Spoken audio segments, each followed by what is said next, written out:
Let's get underway here with our next session. I want to welcome, Brian and Michelle up on stage here again.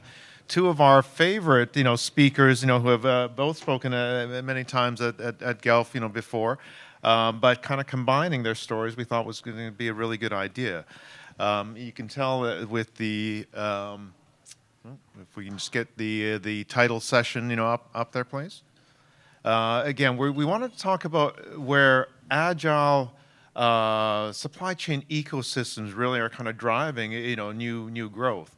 Certainly we want to talk to Michelle a little bit around like her adventure, I'd say, with Logitech, So, but let's kind of get both of them to provide in a little introduction. Let's start with Brian. Do you want to give a quick intro?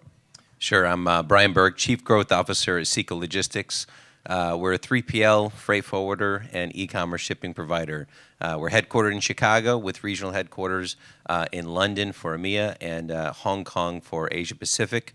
We actually have someone that escaped Hong Kong, was able to join us, Will, over there from our team, who's been stuck there for 2.5, maybe 3 years. So he's very happy to be traveling again without a 14-day quarantine when he returns home. So anyways, we do about 10 to 15 million parcels every month all over the world. We do fulfillment. We do international e-commerce shipping.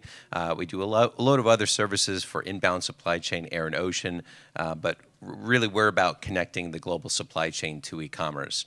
And the topic about ecosystems and partnerships is really relevant because this week we announced a partnership with eShop World, which is a huge deal for us because they focus on that front end, taking the risk away from brands that they need help with digital marketing, payment processing, but we're the boots on the ground. We're the logistics behind the solution. So we have people in country in Australia, in the UK, in China, Hong Kong, Europe, Middle East, a lot of other places around the world, so we can actually keep the parcels moving.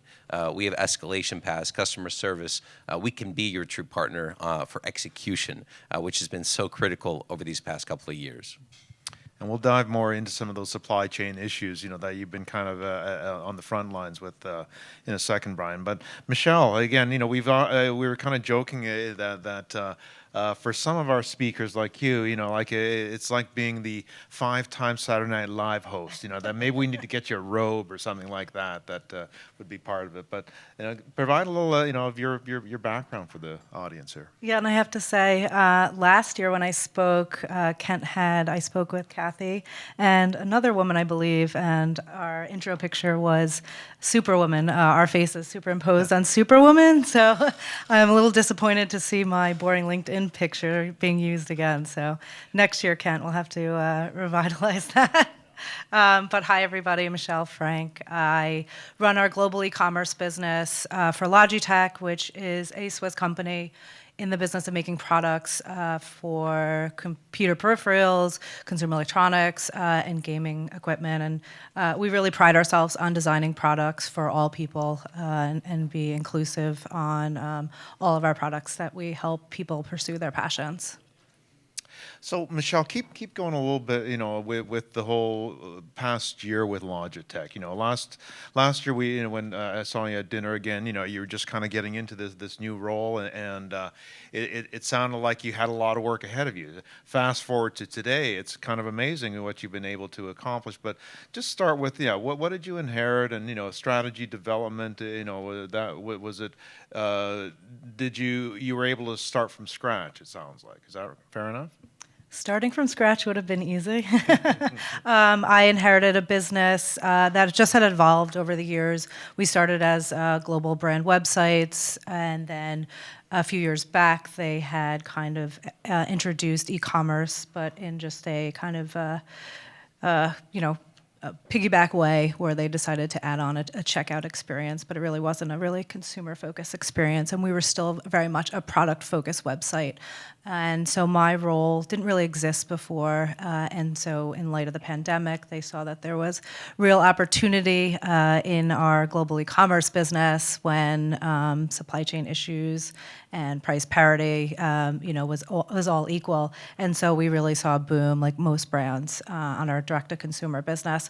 And so with that, the Logitech decided to make a real investment into not only driving commercial growth for our direct-to-consumer business, but really saw the opportunity in owning that customer relationship. So, my role has been to kind of build long-term growth from a commercial and customer relationship standpoint. So with that, I kind of had to come in and really, reassess the landscape, reassess our strategy, and actually put in a strategy because we really didn't have one before, and build up not only our tech stack, but then also people and processes in place as well to really grow this strategy. And it's been, a real evolution to get, also change management involved, because from an organization standpoint, we're still, traditionally a manufacturer and wholesale business, and so we still have that, internal channel conflict. So really, it's been, a lot of change and a lot of success, and so we have done a lot in improving the technology,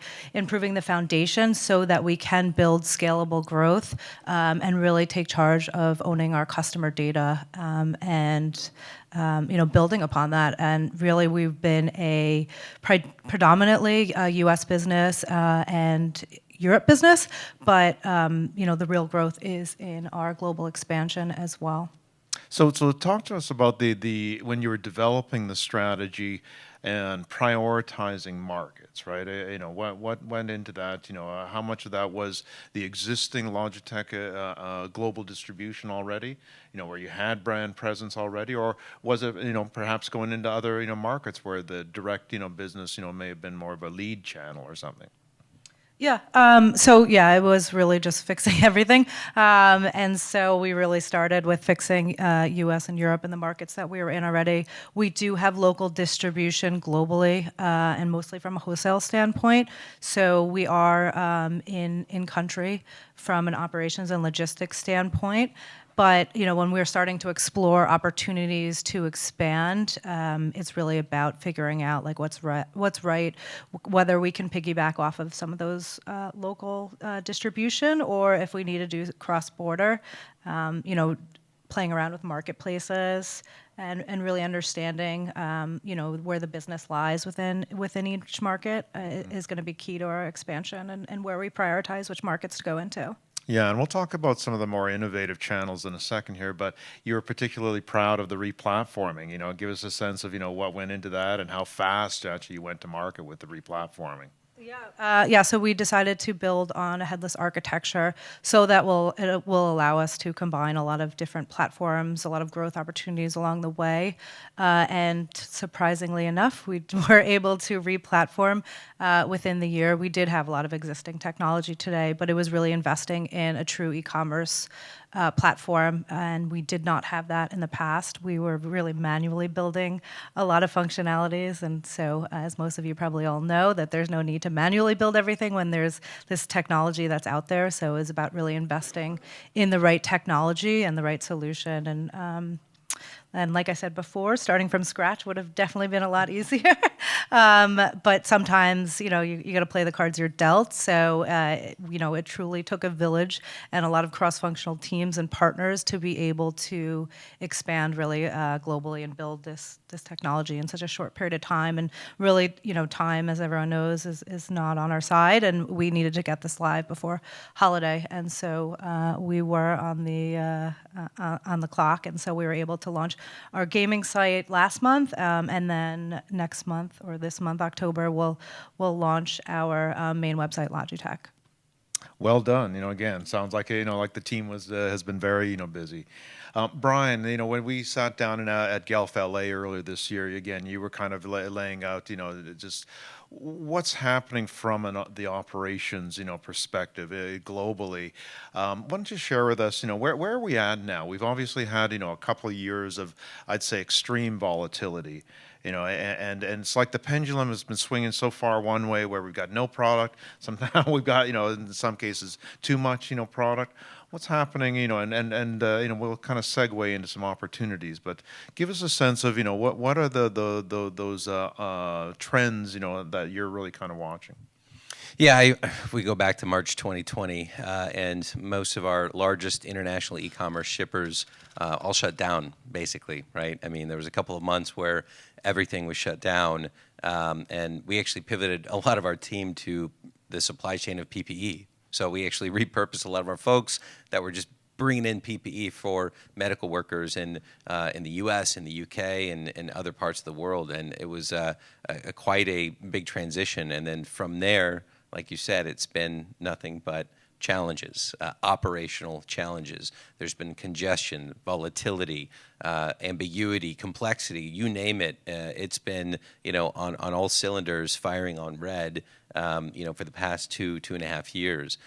So it's been a challenge, but a lot of companies have been able to navigate through these challenges, and so we've been able to enable a lot of our partners to do this and a lot of our clients. And shipping internationally is one of the most challenging things in the past couple of years, due to congestion, due to rates, now due to fuel as well. So there's a lot of cost pressures, but companies, and I think it was mentioned earlier, are looking to position more inventory closer to the customers. And that means setting up warehouses in new parts of the world where brands aren't used to operating in.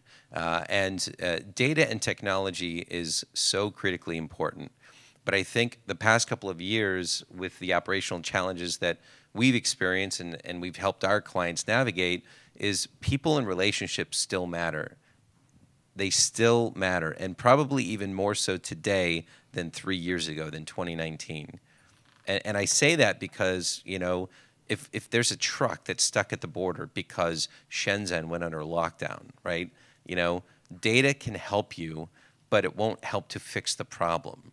But if we can call Will, and Will can actually go there and actually, talk to the customs official and get it through the border. I mean, these are the things where people and relationships matter. When you've got containers stuck at the port of Long Beach, you need to know the right person to call from an escalation standpoint. They don't just have an 800 number to figure out where your container is. So people and relationships matter, and that is I think, one of the critical elements for us and our partnership with eShop World and how we help brands is the data, the front end, increasing conversions, doing the payment processing, and in the systems and software that consumers are used to in each country is excellent. It's amazing.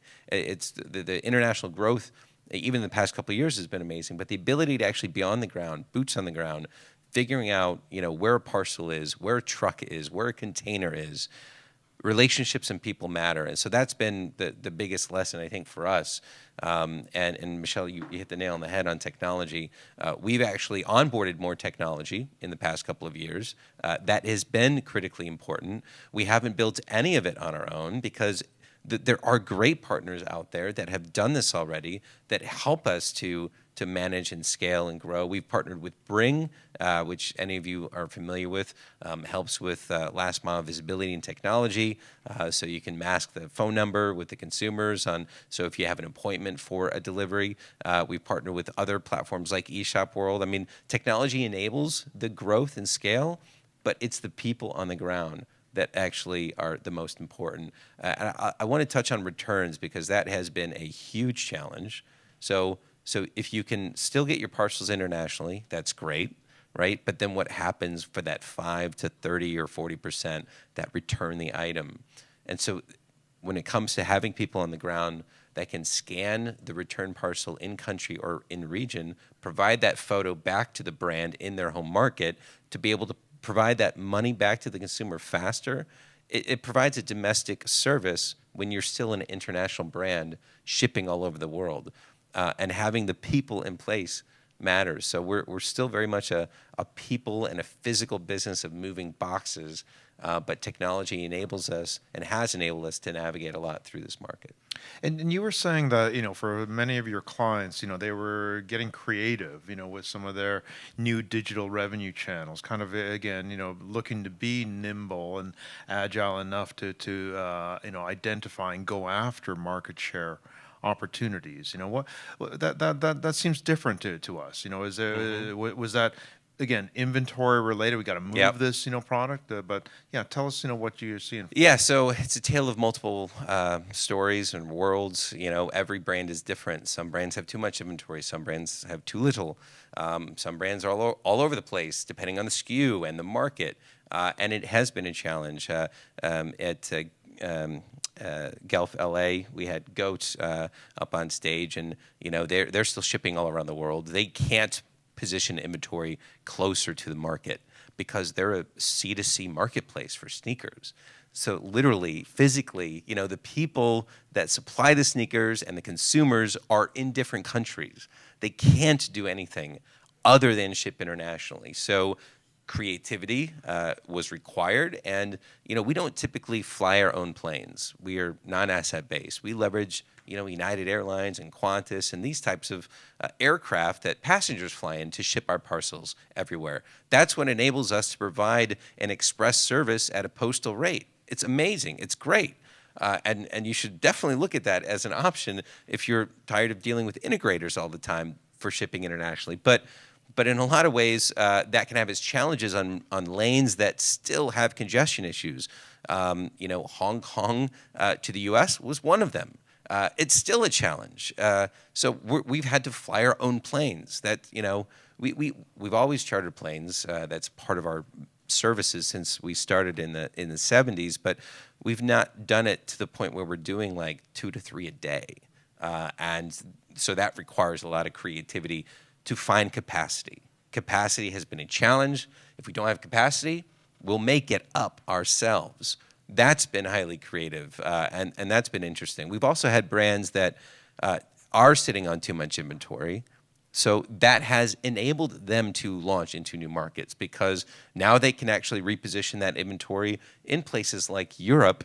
So we have one brand that is starting to sell their product on eBay and setting up companies and registering them in Ireland and setting up customer service in Ireland to just move their product and keep the inventory moving. So the challenges are there, but there are also opportunities because all of your competitors are dealing with the same things.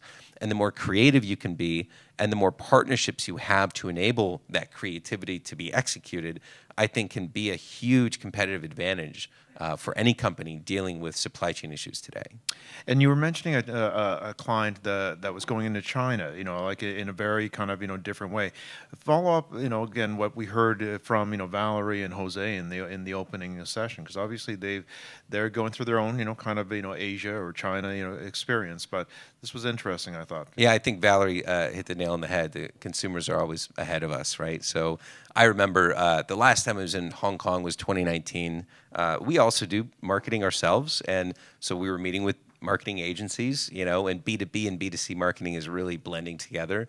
And I got, firsthand look at what Douyin and, the TikTok of China does, and I it felt like I was looking to the future, right? Like China is the future when it comes to advertising technology and social media, and it was absolutely incredible. And so, we've grown a lot in China. We've grown China to U.S., U.S. to China, but I've never, ever, ever, ever spoken to a brand that, for them, their first international market as a direct-to-consumer brand was China, not Canada, not the UK, not Australia. They wanted to go China first. I'd never had that happen before, and it was an incredible journey as we help them along in this path. But it's been enabled by technology and boots on the ground, kind of the 2-4 punch. So eShop World introduced us to a company called Samarkand that does payment processing natively with a company in China that allows brands to bypass Tmall and go direct to consumers with their own website. I'd never seen that before either, right? And so this is the type of creativity, bringing on new partners. It's all an ecosystem, and I think everyone's realized you can't single source your carrier providers anymore, right? You have to look at multiple options. You have to de-risk your supply chain, but you also have to de-risk other parts of your business to enable you to move faster, grow into new markets, and do things like China first as a pretty interesting strategy, and I'm excited for the journey of this client. Yeah, no, very cool. Michelle, what's happening with Logitech with more, You'd mentioned in China, you're starting to dabble a little bit, with marketplaces, doing a little bit of live streaming. These are considered kind of more tests along the margin in a sense that you really are still focusing on your core DTC business. But tell us about what's happening from these newer channels. Yeah, I mean, I think Brian's correct. You have to look at our other channels and learn, or other markets rather, and learn from them and be creative and be entrepreneurial, especially when it comes a direct-to-consumer business, and you have to add value prop, and we can't compete against some of our other indirect retailers, and so we do take a lot of learnings from China and their social selling and using those different types of channels. Live shopping was one of them. We saw incredible success in China with live shopping, as many do, and we've started to test a little bit in Europe for the live shopping. It's still in its infancy stages and not really catching on as quickly, but there's a lot more opportunity there. It's really about driving traffic and not necessarily about direct conversions. So really being entrepreneurial is something that we're looking at and learning from different markets, and especially just how do we do things different, and how do we be unique and really connect with the customer. That's what's very important to us. Let's shift a little bit to the Logitech's logistics. At the stage you're at now that you have stood up, again the DTC channels. Where are your warehouses, and then what's next? Where are you starting to again think ahead in terms of again new solutions and providing more choice to the shopper and so on? Yeah, I mean, B2B is a huge opportunity for us, especially as we're in the business to provide, computer and work from home solutions. And you don't need to go traditional models, and especially as, new companies and are setting up employees and they need this, work from home hybrid work kit. The perfect place to do that from a B2C to B model is our .com.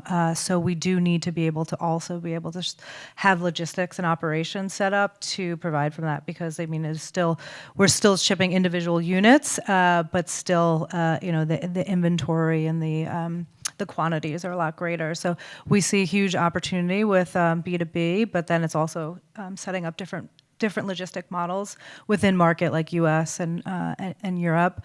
And then as I spoke through earlier, it's about now expanding into the different regions such as South America and Latin America that have been untapped for us from a direct-to-consumer business.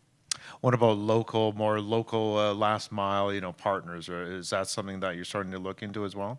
Yeah, we've partnered with different partners to help us with last mile and be in market and exploring that. As Brian spoke about, sometimes it's not advantageous for us to set up locally and have all that inventory on hand, but definitely doing some cross-border options is something to test and learn. And then as our business grows and the demand grows, then we can look up setting up locally. Mm-hmm. Michelle, you said it earlier. It takes a village, right? And I think that certainly is a theme, throughout, the Guelph, program today. But we'd ask Brian just to kind of, share us, the SECO, perspective in terms of, how, it takes a village, there as well, right?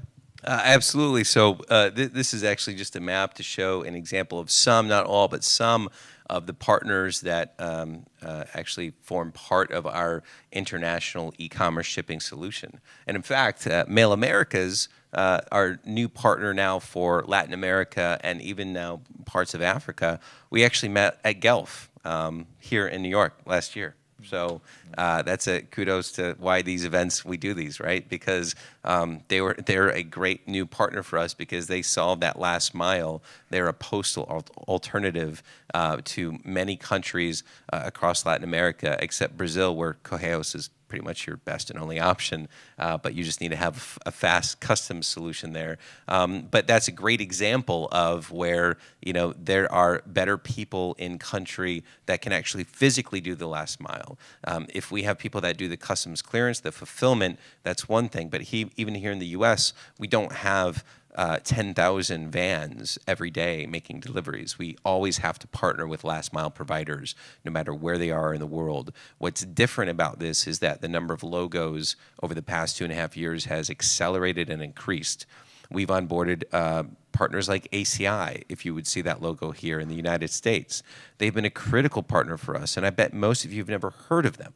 But they started off doing newspaper deliveries in place, and here in Manhattan, their newspaper delivery people know all the doormen and women and know all the codes to get into the buildings, so they can actually drop the parcel right in front of the door. It's these types of things that are talk about creativity, pivoting from newspaper delivery, which is probably trending downwards, I would say, and now delivering parcels. That's genius. So there are companies like this that are out there, crowdsourced providers like Axelhire. What we do with brands like Hermes in Europe, not the handbag company, but there's an actual courier that does an amazing job and has some of the best SLAs in markets like the UK that we work with. So Royal Mail is not your only option. DPD isn't it when it comes to private. There are other providers out there. So we always look for the best. And so in Australia, for example, we use Aussie Post, but sometimes Couriers Please is better. So when we inject into a last mile company, we really look at performance and service and does it get stuck in customs? If we have people there, we can facilitate customs, but then what happens? So transit times do matter still for international, right? I mean, 3 weeks is a no-go, right? Consumers will wait, right? If they can't get what you sell in their home market, they understand, but 3 weeks is too long. That's a non-starter. So partners, so eShopWorld is our global accelerator now when it comes to the front-end technology, so anywhere around the world. But when it comes to last mile, the people matter. And I would highly encourage everyone to kind of continue this partnering conversation again throughout the networking time during the day. But just quick wrap up here on kind of sustainability. So we know that this has become such a huge issue for almost every brand. So just let's start with Michelle and where how important is this for Logitech? Logitech really stands by its values to be a sustainable and equitable company. And so we've been at this for a long time, and we actually last year achieved carbon neutrality, and now we're on a mission to be carbon negative by 2030, when I know most brands are now just starting on the carbon emissions journey. And so we actually now are trying to partner and help brands, show them how do you count your carbon emissions. We use our website to actually show the calculations to try and help other brands and other companies, be a part of this and join forces. So, it's been a huge success for us, and really proud that Logitech does stand by its values and really is on a mission to be a more sustainable place and leave our country in a better place, or world in a better place than we found it. And Brian, you guys, I know at Seco have been doing a lot of sustainability initiatives, for a long time as well. Tell us a little bit about them, and even where you're doing carbon calculating, with the clients, footprint. So we have been a United States EPA SmartWay carrier and provider for over 10 years. To your point, we've been doing that a while, but we haven't been taking it as seriously as a lot of companies had until recently. So, Michelle, we're definitely a lagger there, but we fly everything. We have trucks everywhere. We have warehouses that are climate controlled in some very warm places around the world. So we are a big consumer and emitter of carbon emissions, carbon dioxide, sulfur dioxide. But this year, we've announced publicly our commitment to decarbonize by the year 2050 in line with the Paris Climate Accord. We're looking to see if we can move that up to 2040. But we're being led and driven by our carrier partners. So a lot of the ocean carriers and even airlines are starting to commit to this, which is helping to drive the whole industry.